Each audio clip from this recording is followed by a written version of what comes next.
नमस्कार। Programme 8 PM में एक बार फिर आपका स्वागत है और मैं हूं दर्शपाल गुप्ता। तो आइए अब नजर डालते हैं आज के समाचारों पे। उप मुख्यमंत्री सुरेंद्र चौधरी का एक बड़ा बयान सामने आया है और वो भी महबूबा मुफ्ती को लेकर। जी हां, महबूबा मुफ्ती के लिए उन्होंने कहा कि महबूबा मुफ्ती कुछ भी कह सकती हैं क्योंकि वह जम्मू कश्मीर के विनाश का कारण है। अगर जम्मू कश्मीर ने राज्य का दर्जा और विशेष दर्जा खो दिया है, ये भी उनकी वजह से हुआ है। हमें उन्हें सिखाने की जरूरत नहीं है। हम तो सिर्फ उन लोगों के प्रति जवाबदेह हैं जिन्होंने हमें वोट दिया है, ना कि महबूबा मुफ्ती के प्रति। जब वो चीफ मिनिस्टर थी, आज जम्मू कश्मीर की बर्बादी का जो कारण है वो महबूबा मुफ्ती जी हैं। अगर स्टेट टूटा तो उनके कारण टूटा, अगर स्टेटस टूटा उनके कारण निकला। ये वही महबूबा जी हैं जब लोग सवाल पूछते थे कि भाई बच्चों के साथ नाजायज हो रहा है, उन पे पैरेड गन्ने छोड़ी जा रही हैं, तो वाहिद महबूबा जी कहती थी ये कैंपों में दूध और टॉफी लेना चाहते हैं। तो इसलिए वो महबूबा जी जिन्होंने जम्मू कश्मीर की तबाही निकली वो आज हमें सिखाएंगी। उनकी सीख की जरूरत नहीं। हमें जिन लोगों ने वोट डाला है, जिन्होंने जिता के भेजा है, हम उनको जवाबदेह हैं। महबूबा मुफ्ती को पीपल्स कॉन्फ्रेंस के अध्यक्ष और हंदवाड़ा के विधायक सज्जाद गनी लोन ने मंगलवार को अनुच्छेद 370, पुलिस सत्यापन और जम्मू कश्मीर के बाहर की जेलों में बंद बंदियों को वापस स्थानांतरित करने के संबंध में अपने संशोधनों को अस्वीकार करने पर विधानसभा से वॉकआउट कर लिया। प्रश्नकाल समाप्त होने के बाद लोन खड़े हुए और धारा 370, 1987 के चुनाव में धांधली की जांच और पीएसए हिरासत के संबंध में उनके संशोधनों को अस्वीकार करने पर स्पीकर अब्दुल रहीम राठर से सवाल किया। अध्यक्ष ने कहा कि सदन की प्रक्रिया और कामकाज के संचालन नियमों के तहत उन्हें अनुमति नहीं दी गई है। लोन ने एलजी के अभिभाषण पर 7 संशोधन प्रस्तुत किए थे, हालांकि केवल 2 को ही अनुमति दी गई।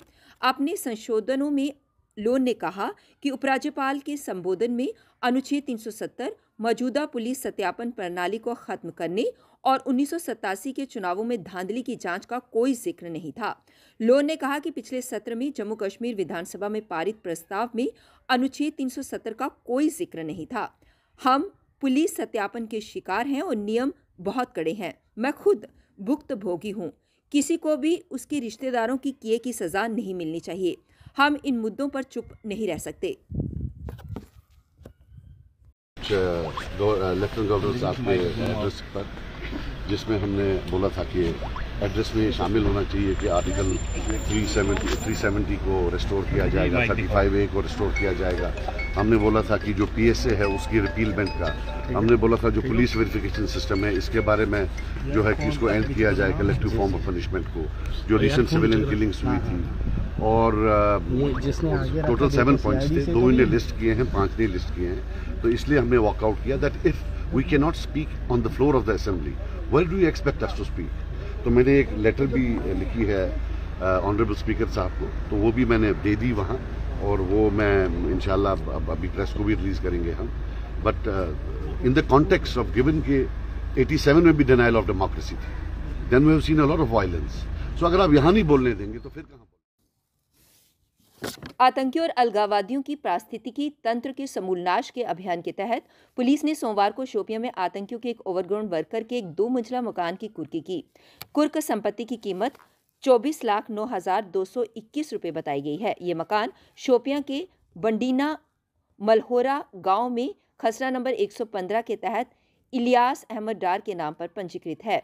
इलियास लश्कर तैयबा का कट्टर ओवरग्राउंड वर्कर है। वह सिर्फ आतंकियों की मदद ही नहीं करता बल्कि कई बार आतंकी गतिविधियों में भी सक्रिय रहा है।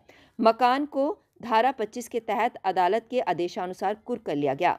जम्मू कश्मीर में आतंकियों के नाश के लिए लगातार कार्यवाही की जा रही है। इस बीच डीजीपी नलिन प्रभात ने सोमवार को कानून व्यवस्था और सुरक्षा की स्थिति बनाए रखने के लिए पुलिस अधिकारियों को अंतर जिला सहयोग व समर्थन बढ़ाने के लिए सभी प्रभावी उपाय करने के निर्देश जारी किए। पश्चिमी विक्षोभ के प्रभाव के चलते जम्मू कश्मीर में गर्मी की शुरुआत में सर्दी फिर लौट आई है। उच्च पर्वतीय इलाकों में फिर से बर्फबारी और मैदानों में बारिश से सामान्य जनजीवन प्रभावित रहा। तापमान में गिरावट आने से शीतलहर बढ़ गई है। कश्मीर में कई संपर्क मार्ग बंद हो गए हैं। जम्मू कश्मीर राष्ट्रीय राजमार्ग पर आवाजाही सुचारू रही। जम्मू संभाग के मैदानी इलाकों में भी बारिश हुई तो वहीं उच्च पर्वतीय क्षेत्रों में बर्फबारी हुई। उधर कटरा से लेकर भवन तक बारिश होती रही। माता वैष्णो देवी के त्रिकुटा पर्वत पर 1 से 2 इंच बर्फबारी दर्ज की गई। हेलीकॉप्टर सेवा दिन में अधिकांश समय स्थगित रही। इस बीच जम्मू समेत आसपास के क्षेत्रों में सोमवार की रात को तेज वर्षा शुरू हो गई। मौसम विभाग ने मंगलवार को भी बर्फबारी व बारिश की संभावना जताई थी, लेकिन कहीं कहीं ये बारिश हुई, लेकिन आमतौर पर मौसम साफ रहा। संवेदनशील स्थानों पर भूस्खलन के आसार भी बताए गए थे। घाटी में हालिया बर्फबारी व बारिश के बाद मौसम में सुधार आया है। सोमवार को पश्चिमी विक्षोभ के प्रभाव के चलते पर्यटन स्थल गुलमर्ग समेत अधिकांश उच्च पर्वतीय इलाकों में ताज़ा बर्फबारी, श्रीनगर समेत सभी निचले इलाकों में बारिश शुरू हो गई, जो दिन भर सोमवार को रुक रुक कर होती रही। नशीली दवाओं के दुरुपयोग के हानिकारक प्रभावों के बारे में जागरूकता बढ़ाने के लिए उपायुक्त पुंछ विकास कुंडल ने आज डाक बंगला पुंछ में 15 महिला बाइकर्स की एक रैली को हरी झंडी दिखाई। नशा मुक्त भारत नाम की इस रैली का उद्देश्य नशीली दवाओं के खतरों के बारे में जागरूकता फैलाना और नशा मुक्त समाज को बढ़ावा देना है। ये कार्यक्रम जिला समाज कल्याण विभाग द्वारा आयोजित किया गया था और इसमें महिला बाइकर्स की उत्साही भागीदारी देखी गई, जो नशीली दवाओं की रोकथाम के महत्व पर प्रकाश डालते हुए शहर और आसपास के क्षेत्रों में यात्रा करने के लिए तैयार थी। रैली का प्राथमिक लक्ष्य लोगों को व्यक्तियों, परिवारों और समाज पर नशीली दवाओं के विनाशकारी प्रभाव के बारे में शिक्षित करना है। इसको लीड कर रही है। इनका मेन मकसद है कि ड्रग्स के खिलाफ अवेयरनेस लाना, और मैं इनका शुक्रिया अदा करता हूं कि ये हमारी बॉर्डर डिस्ट्रिक्ट में आए हैं और ड्रग्स के अगेंस्ट जो अवेयरनेस है इसको लाने के लिए इन्होंने काफ़ी अच्छा इनिशिएटिव लिया है। ये 15 बाइकर्स की एक टीम है जो ऑल वीमेन बाइकर्स हैं। ये डिफरेंट यूटीज़ और डिफरेंट स्टेट से हैं, जम्मू से भी लोग हैं और डिफरेंट प्रोफेशंस को बिलोंग करते हैं और बहुत अच्छे तरीके से इस मैसेज को ये पूरे डिस्ट्रिक्ट में ले रहे हैं। और काफ़ी कल भी इन्होंने बेंडर में गर्ल वीमेन कॉलेज में एक प्रोग्राम रखा था। आज ये यहाँ से पुंछ में अपना टूर ख़त्म करके जा रहे हैं और इनका जो टूर है इसका एक ही मकसद है कि जो ड्रग्स के खिलाफ हमारी अवेयरनेस है, जो हमारी डिस्ट्रिक्ट एडमिनिस्ट्रेशन, पुलिस एडमिनिस्ट्रेशन और यूटी एडमिनिस्ट्रेशन मिल के एक उन्होंने भी यंग ड्रग्स के खिलाफ शुरू कर रखी है, उसी के अंदर भी ये कंट्रीब्यूट कर रही है। मैं चाहता हूँ इनकी इंस्पिरेशन को देखे बाकी लड़कियाँ भी सामने आए, एक तो ओवरऑल कॉन्फिडेंस उसका बढ़े और देखें कि कैसे ही डिफरेंट फील्ड्स में होने के बावजूद भी एक माउंटेन राइडिंग जैसे शौक को अपने पूरा कर रही है और साथ साथ ड्रग्स के खिलाफ जो इनका मेन मैसेज है उसको ही फॉलो करें। बहुत अच्छे से इनका मैं इनको विश करता हूँ कि आज भी इनकी जो राइडिंग है वो अच्छी रहे और अच्छे तरीके से सेफली जम्मू पहुँचे और ये हमारा जो पुंछ से एक्सपीरियंस लिया वो जाकर जम्मू में शेयर। श्रीनगर पुलिस ने एक आपराधिक साजिश का भंडाफोड़ किया है, जिसके तहत एक व्यक्ति को एनडीपीएस मामले में झूठा फंसाने के लिए एक वाहन में मादक पदार्थ लाया गया था। एसपी सिटी 100 शबीर खान ने प्रेस कॉन्फ्रेंस कर खुलासा किया कि मामले में 5 आरोपियों को पकड़ लिया गया है।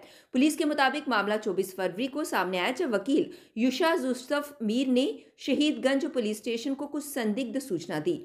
उन्होंने पुलिस को एक कार के बारे में सूचित किया जिसका पंजीकरण नंबर JK 01AX8467 था, जो अक्सर ओएसिस स्कूल करण नगर के सामने खड़ी होती थी। इस सूचना के आधार पर कार की निगरानी के लिए एक एसपीओ को तैनात किया गया। इसकी उपस्थिति के सत्यापन के बाद एक मजिस्ट्रेट को बुलाया गया और वाहन के मालिक से तलाशी के लिए संपर्क किया गया। ये दोनों लोग इन तीनों लोगों के साथ मिलके एक और डीलर को ढूंढते हैं जो ज़मीन की रेट डबल देना चाहते थे जो एक्चुअल में मंजूर ने दी थी, क्योंकि ये लोग ये चाहते थे कि मंजूर को साइडलाइन करना। इन्होंने पहले एक प्लान किया था कि मंजूर के साथ कुछ मिस हैपनिंग करें, जहाँ पे ये लोग प्रीवियसली नाकाम हुए थे।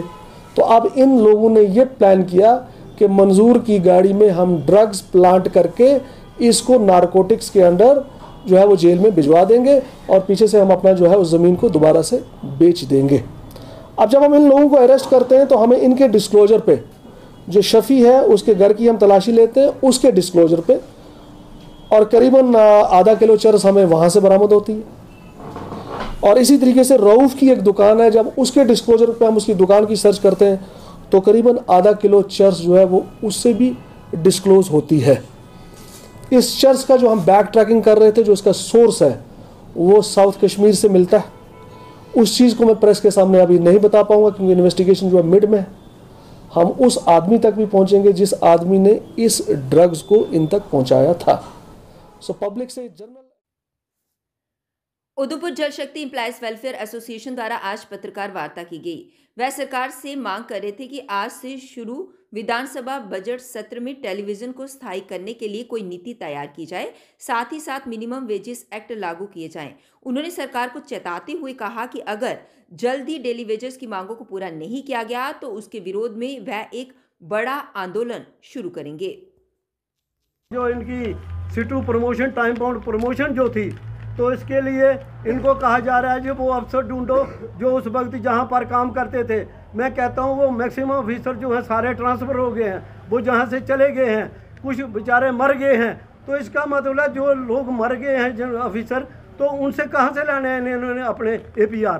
तो टाइम बाउंड प्रमोशन के लिए जो चीफ साहब को चाहिए, हेड ऑफ द डिपार्टमेंट हैं, वो ऐसा करें कि जो सर्कुलर निकालें, जो भी इस वक्त सिटिंग ऑफिसर हैं वही इनके APR दें। ये मतलब थोड़ी है कि लोगों को दरबदर कर रहे हो आप हर जगह। और मैं ये भी कहूँगा आपके माध्यम से कि जितनी जल्दी होगा उतनी जल्दी ये जो फैसला जो है मुलाजिमों के हक़ में करें, वरना मैं फिर कहता हूँ, एक दफ़ा अपील करता हूँ उमर अब्दुल्ला जी CM जो हैं और साथ में मनोज सिन्हा जी से कि आप मुलाजिमों को मत किसी भी हालत में, मैं कहूँगा बहुत एजिटेशनें की हैं, मत आप दोबारा हमें फोर्स किया जाए कि दोबारा एजिटेशन होगी, बहुत बड़ी एजिटेशन होगी।